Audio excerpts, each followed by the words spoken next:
행복가족 여러분 안녕하십니까? 오늘부터는 부동산의 기초 개념에 대해서 하나씩 한번 알아보려고 합니다. 이렇게 한 강의 한 강의가 지나가면서 부동산 세계에 대한 이해가 넓어지고 깊어지시기를 바랍니다. 부동산과 토지에 대한 그런 이해를 하시려면 먼저 우리가 사는 세상에 대한 이해를 먼저 한번 해보셔야 돼요. 모든 법들은 사람들이 모여서 군집 생활을 하기 시작하면서 이런 필요성이 야기되기 시작했습니다. 여러 가지 문제들이 생기게 되었고요. 또 돈이라는 게 생겨서 사람들 사이에 그런 여러 가지 돈 문제도 생기게 되었습니다. 뭐 때렸다 이런 식의 어떤 여러 가지 분쟁 문제, 서로 간의 의견 차이, 이런 여러 가지 분쟁들을 해결하기 위해서 법 제도가 필요하게 되었던 거예요. 우리는 인지하지 못하지만 하루 종일 법제도의 테두리에서 우리는 살고 있습니다. 어떤 나라는 좌측 통행을 하셔야 되고 어떤 나라는 우측 통행을 해야 됩니다. 슈퍼에서 물건을 하나 사더라도요, 부가가치세가 포함된 물건값을 지불하셔야 되고, 수돗물 사용하실 때, 전기 사용하실 때에도 다 법제도의 테두리 안에서 돈을 내셔야 돼요. 우리가 1억을 가지고 땅을 산다고 한번 가정을 해 봅시다. 어떤 땅은 한 평에 1,000원 하는 땅도 있고요. 어떤 땅은 한 평에 1억도 하는 땅도 있습니다. 10억도 하는 땅도 있어요. 어떤 땅은 아무런 개발 행위를 할 수 없는데 어떤 땅은 100층까지도 지을 수 있는 그런 땅도 있습니다. 내가 사는 땅이 향후에 한 30층 정도 되는 땅으로 바뀔 수 있다면 굉장히 좋겠죠. 이런 것들을 알아서 또 싸게 저점에 들어갈 수 있는 것도 굉장히 좋은 또 재테크가 될 수가 있습니다. 그래서 법 용어가 어렵고 딱딱하지만 굉장히 유용하고 필요한 언어라는 것을 이제는 여러분도 어느 정도 이해하실 수 있을 것입니다. 그래서 오늘은 우리나라에서 땅의 이름을 다 정해놨어요. 정해놨는데 그 이름들을 소개해 드리겠습니다. 그래서 그 땅에 건축한다면 어떻게 되는지, 그리고 우리가 인지하지 못했지만 땅으로 규정되어 있는 건 어떤 것이 있는지, 이런 것들을 한번 살펴보는 그런 시간을 갖도록 하겠습니다. 잘 들어주세요.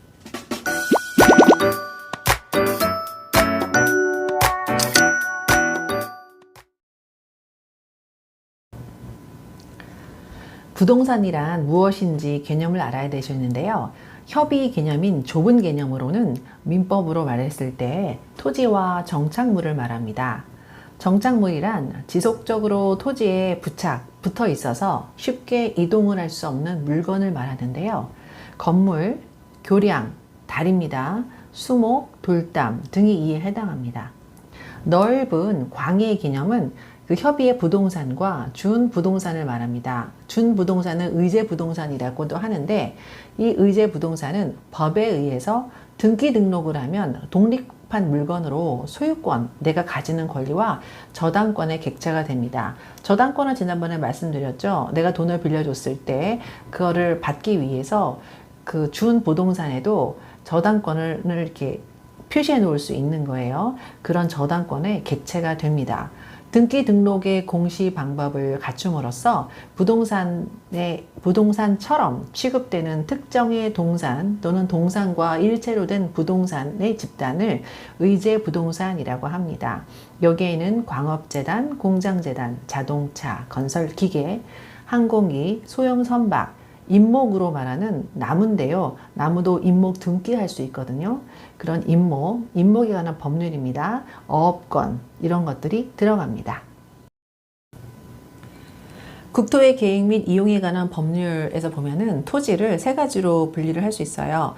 용도 지역, 지구, 구역으로 할 수 있거든요. 용도 지역이란 가장 강력한 것인데요. 토지를 이용하고 건축물의 용도, 건폐율, 용적률, 높이 등을 제한함으로써 이 토지를 경제적으로 또 효율적으로 이용하고 공공의 복리를 증진하기 위해서 서로 중복이 되지 않아야 됩니다. 중복되지 않게 도시군 관리 계획으로 결정하는 지역을 용도 지역이라고 말하고요. 이 용도 지역은 도시 지역, 관리 지역, 농림지역, 자연환경 보전지역으로 분류하고 있으며 도시지역은 주거, 상업, 공업, 녹지지역으로 이렇게 분리가 되고 있습니다. 용도지구는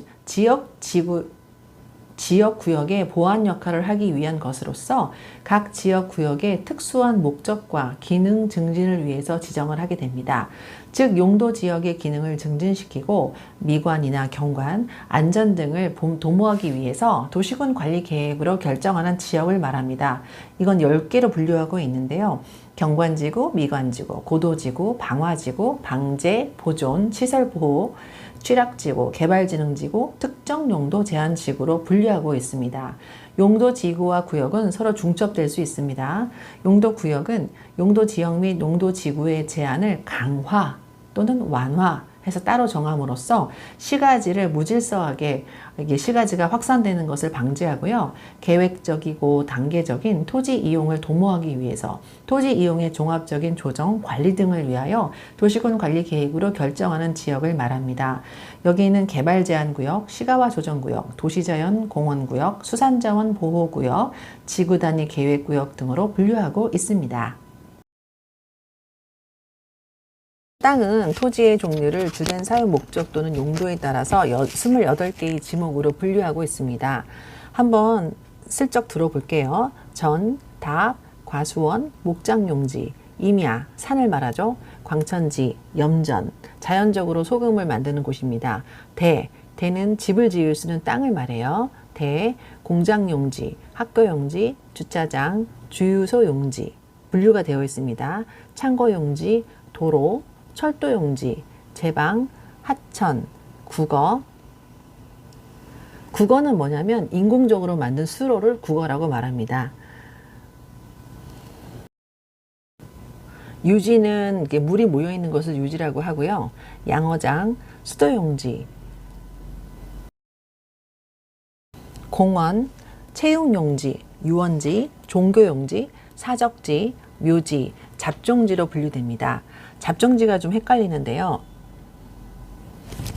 갈대밭이나 실외에 물건을 쌓아두는 곳이나 돌 캐내는 곳, 흙을 파내는 곳, 야외 시장, 비행장, 공동우물, 영구적 건축물 중에서 변전소, 송신소, 수신소, 송유시설, 도축장, 자동차 운전학원, 쓰레기 및 오물처리장 등의 부지와 다른 지목에 속하지 아니하는 모든 토지를 잡종지라고 분류합니다.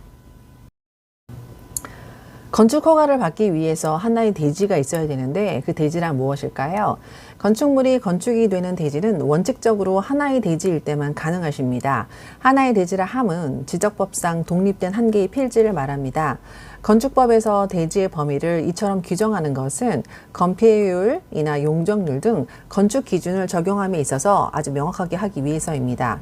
그렇지만 두 필지 이상의 경우에도 각 필지에 건축물이 걸쳐 있을 경우에는 하나의 대지로 보고요.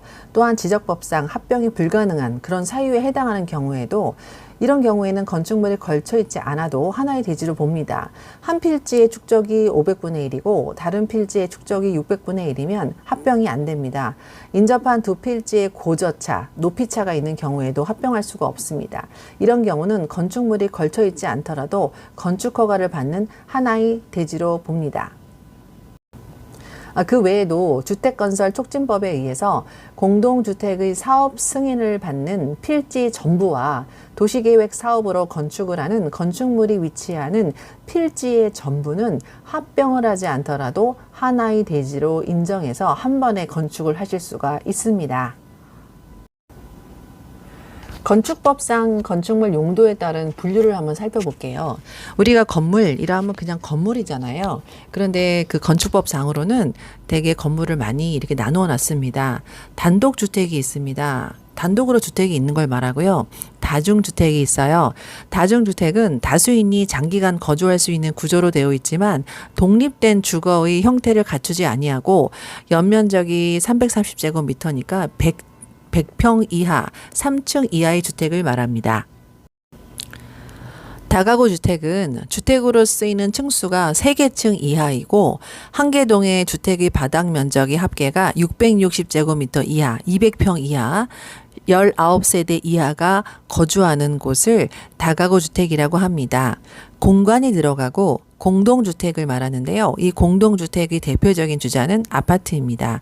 연립주택, 다세대주택, 기숙사가 들어갑니다. 1종, 2종 근린생활시설이 들어갑니다. 보통 우리가 상점에 많이 가서 물건을 사잖아요. 그걸 근생이라고 말하고 근린생활시설로 분리되어 있습니다. 문화 및 집회시설이 있고요. 종교시설, 판매시설, 운수시설, 의료시설, 교육연구시설, 노유자시설, 수련시설, 운동시설, 업무시설, 숙박시설, 위락시설, 공장, 창고시설, 위험물 저장 및 처리시설, 자동차 관련 시설, 동물 및 식물 관련 시설, 자원순환 관련 시설, 교정 및 군사시설, 방송통신시설, 발전시설, 묘지 관련 시설, 관광 휴게시설, 야영장 시설이 들어갑니다.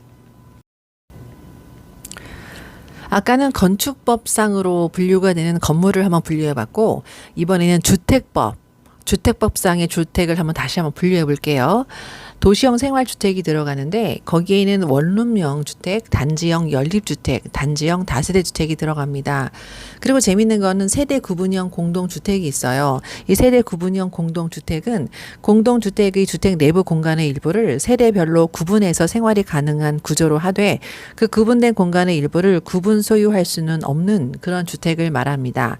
보통 부모님과 같이 이렇게 사는 그런 주택이 많이 이런 게 있거든요. 그리고 에너지 절약형 친환경 주택이 있고요. 건강, 친화형 주택이 있습니다. 장수명 주택도 있습니다. 장수명 주택이란 구조적으로 오랫동안 유지 관리할 수 있는 내구성을 갖추고 입주자의 필요에 따라서 그 내부 구조를 쉽게 변경할 수 있는 가변성과 수리 용이성 등이 우수한 주택을 말합니다. 오늘은 중개사 자격증을 따는 그런 정도의 어떤 기본 개념을 여러분들에게 좀 말씀드렸어요. 10분이 살짝 넘었는데 이 개념들이 좀 잘 들어오지 않으시는 그런 분들께서는 여러 번 반복해서 들으시면은 그다지 어렵지 않을 거고요.